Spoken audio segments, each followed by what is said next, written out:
Salut, c'est Matt, je suis avec Eric Tessmer, puis dans le fond, on va parler guitare, on va parler tone, on va parler carrière, tout ça, fait que go! Hi Eric, how you doing? Good, how you doing? I'm doing great, I'm a little stressed, but it's okay. So hey, yeah, what do you think about Quebec City so far? It's nice, it's pretty. Yeah? It's kind of like France. I know you've been like an hour ago you were still at the border and stuff, so you know. Yeah, we hauled some ass and got here. Yeah, but how was your trip, like from Maine to here? How was it? Beautiful. Beautiful, pretty calm, I guess. Yeah, very. Of course, the first part of it is all these little towns. You had to speed up and slow down a lot. Yeah, cops and stuff, I guess. I didn't want to find out. All right, and well, basically, I just have first of all, a question about your, I know when you were a kid, at 19, you went from Wisconsin to Austin, Texas to play music. Right. So I get, how was it the first couple of months when you started, actually? It was rough. It was really intimidating because I didn't know anybody, and I just packed up everything and moved down there. I tried to play at blues jams, but like in Austin, in the U.S., you have to be 21 to get into a bar, and I moved there on my 19th birthday. Yeah, you were 19, yeah, right. So I got kicked out of a lot of bars. I ended up playing guitar for a gospel choir and touring around with them. But I don't know, after a while, just keep at it. First month's a couple rough. Yeah, rough, but you didn't give up, actually, no. That's cool. That's why I'm here. Yeah, exactly. And, what could be, your most, I would say, career highlight since then? The biggest one, like the one that, when it happened, you were like, oh my God, what's happening? What's going on? Well, there's a couple, I guess. I mean, I got to play with like Hubert Sumlin, Howlin' Wolf's guitar player, and like, I don't know, like Austin is so far. It's like growing up in Wisconsin, I might as well have grown up in Canada because it's like so far away. Mm-hmm. And I grew up learning about people like Clifford Antone and Jimmy Vaughn and all these people, but they were all like fairy tales. They weren't real, and then I got to meet them and be friends with them, and like they respected me, and that was just like, yeah, that was big, I guess. yeah, huge. Cool. But I don't know, there's a lot of things, like when we toured Europe, like you go there and everyone knows who you are already, and you're like, where's the camera? Like it's like a joke or something, but that's pretty cool. I don't know. Montreal Jazz Fest, we played that a while back. It was fun. Yeah, I read about it. It's like, I know, like it's pretty big because you get to play where guys like Pat Metheny went, like big actual jazz blues people when right. You went there. That's pretty awesome, I guess. It was fun. It was really fun. Yeah. So. And about the scene, what would be the biggest difference? Let's say because you play in Montreal, so let's say from Montreal to the States, what would be the biggest difference you see? Well, other than people speaking French, that's a big one. But I don't know. More receptive, maybe? I think it just depends where in the States you're playing, but I think people in Canada are a lot more laid back in a lot of ways. Like I don't know, like in the South, it's like a lot more friendly than like the northern states usually in the U.S. Like people are just more outgoing, like you say hi to you and stuff like that. Mm-hmm. But as far as just like hanging out in Canada, like people are a lot more laid back and friendly, I've found. So I don't know, that really has to do with playing. People really appreciate it anyway, but mm-hmm. I don't know. It's been a while since I played in Canada, so yeah. Tonight's the first night in a while. But is it your first time in Quebec City? No. Yeah, I've never been to. I think this is the first East in Canada I've been. So cool. I don't know. It's totally different than like over by Toronto yeah. and everything. So. Yeah, no, I've been there, so yeah, I can say it's pretty different. Toronto kind of reminds me of like a little New York City. Yeah, that's her nickname actually. Really? It's Little New York. And I'm a guitar player, so I have a lot of questions about your gear, okay. How you play and everything. So, first time I heard your songs, I was like, this guy is David Gilmour meet Stevie Ray Vaughan and Jimi Hendrix at the same time. But it was perfect, from my point of view, it's a perfect blend. Thank you. Because you cannot say that that you are actually Stevie Ray Vaughan, because when you put your clean tone, it's like it's so like Pink Floydish. So I'm like, it's not quite David Gilmour, not quite Stevie Ray Vaughan. It's well, I mean, David Gilmour is like my first guitar hero, like other than my dad. Like, he took me to see Pink Floyd when I was 12. It's like I saw their last tour, and just, when I saw Gilmour playing, I was like, I know what I want to do. So it's pretty cool. Yeah, it's trying to find all that stuff. Like, if I was just doing like Stevie stuff, it would be, you know, just like make a overdrive pedal like a Tube Screamer or something comparable, and a wah.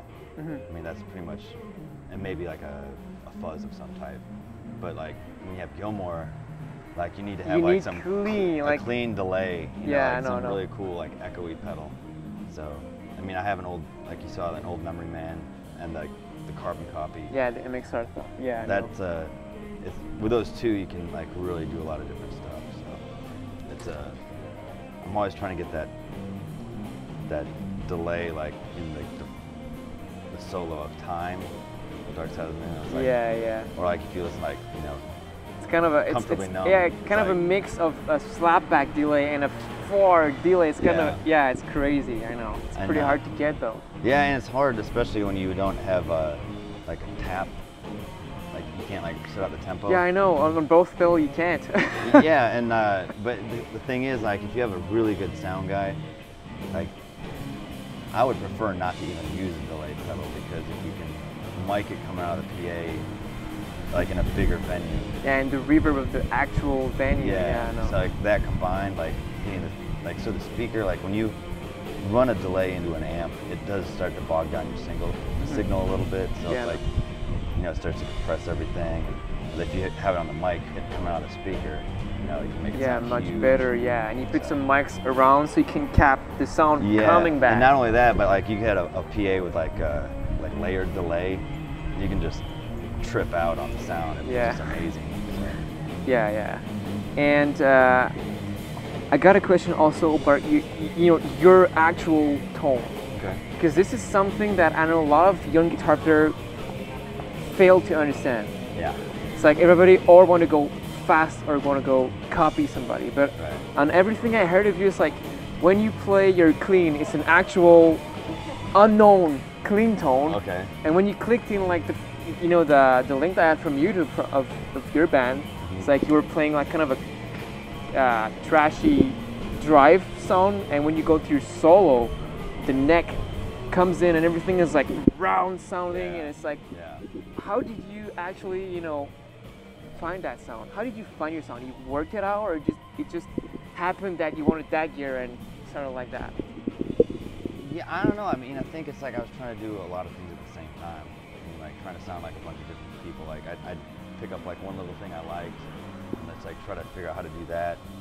And I mean, Stratocaster is a very versatile guitar, but you know, you still have like 5 combinations of pickups. Yeah, exactly. Yeah, 5 ways. So I mean, it's just I think with me, I like to hear an amp, like the tubes driving, but I don't like to hear the speakers drive. So what I do is like I just take my speakers and my Vibra King, I took the 310s out and put in a 15-inch EV. So it's like, it's really clean and it just barks a lot. There's no like really high pitch. No, and just woofs. No distortion actually. Just the no, not really. Like any distortions come from the tube. It's not from the speaker. And then like my Super Reverb, I put some of those. I used to have Fanes in it from England, and they worked really well, but they got wet one time and then they blew. It was a long story, but right now I have the Jensen Neodymium speakers. I think they're like 100-watt speakers. Yeah, they're really light. So I mean, both you lift like up 12s or 15, 12? They're 10s. 10s? 4 10s. So, and that sounds pretty good. That's like my bright sounding amp, and then the Vibra King's like the darker. But yeah, I think most of it came from wanting like a sound that wasn't speaker breakup. So like it's when you hear it come out. I mean, and you saw in there like the amps would have a bunch of shit. No, yeah, piled in front. Yeah, of in front of it. Yeah, yeah. So you know, like we were talking about your guitar and everything, and you know, like you were saying, everything, like you got a lot of stuff in every amp to like kind of melt it or something. kind of change the sound. Yeah, just trying to, you know, like with pedals, the best way is not to just like, you're not trying to make your tone with your pedals. The tone should come from your hands first, obviously. Yeah. And like the wood of your guitar and the strings and the amp. And the way you strum the guitar. Exactly, it's like your touch, you know, yeah. but like then effects and just like kind of color the sound a little bit, not like just try to make it. Like, cause like a lot of like, especially like metal guitar players, they get like a metal zone and just dime the pedal out and that's it. It doesn't matter what amp you're using. It's like, it doesn't matter what kind of touch you have. It's still gonna be.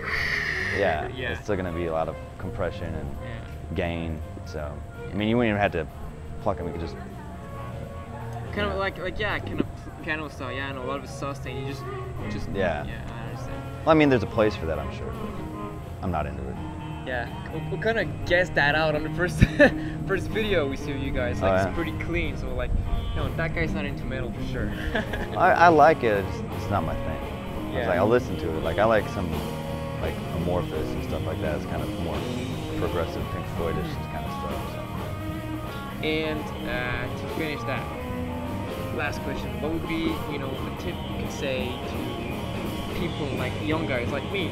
Okay. Trying to play, you know, trying to go out there and, you know. Like playing blues or anything, what? just playing. I would say you're like learn everything that's old school. Like especially like blues, go and learn all the old school stuff because everything new is old news.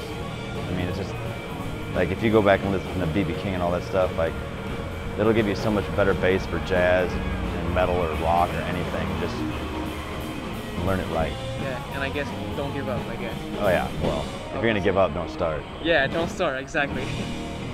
Make my job easier. Yeah, no competition or anything, no butt in your way. Yeah, Exactly. Anyway, thank you very much. Absolutely, that was a very cool guitar talking and everything. Well, thanks, man. C'était Matt avec Eric Tessmer, puis hier soir ils vont jouer à la Cashba. Ça va être un méchant show, espérons que vous allez y être. Sinon, regardez l'entrevue, niquez bien, ratez pas ça, c'était Matt. Salut.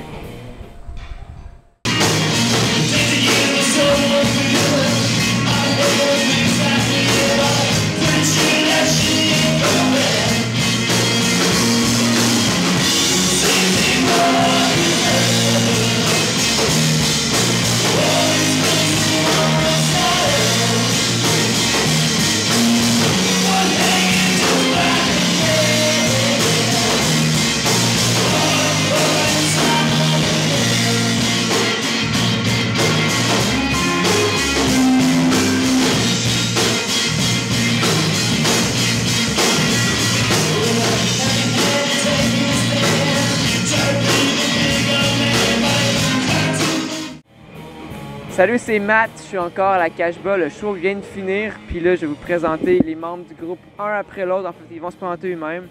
So hey guys, first of all, what a performance, to say polite.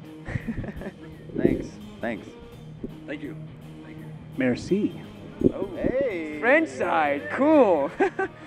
I mean, you know, first of all, that was like for people like me or you're young enough, you know, I've never seen Jimmy, like, or Stevie Ray Vaughan or anything like that. Like, I was totally like, I don't have a jaw anymore. I don't even know if it's holding or something. It's like, dude, it's like Eric, totally amazing. You know, how did you feel about the show tonight? It was fun. I don't know. We're kind of tired, but it pulled it together and it was fun. Yeah. We get up there and play songs. Did what we do. Yeah. Yeah. It's been a long day. It's a Monday, but we did what we could. If that was all you could, I mean, like, well, for today, for a tired day, you know, you guys like full awake, you should like blow that roof off or something. It's like crazy. I mean, so just for a quick recap, just to present, you know, each other, you know, one-on-one to the camera, so everybody knows your face and everything, and notice, you know, who are kicking ass tonight. So, let's see, Eric, guitar player. Hey. Hey, I'm Rob, drummer. I'm Danny G, bass player. Fait que c'était Matt avec Eric Tessmer Band, puis c'était dans le fond à la Cashba ce soir le 4 juillet, c'était totalement fou. Merci, bonne journée.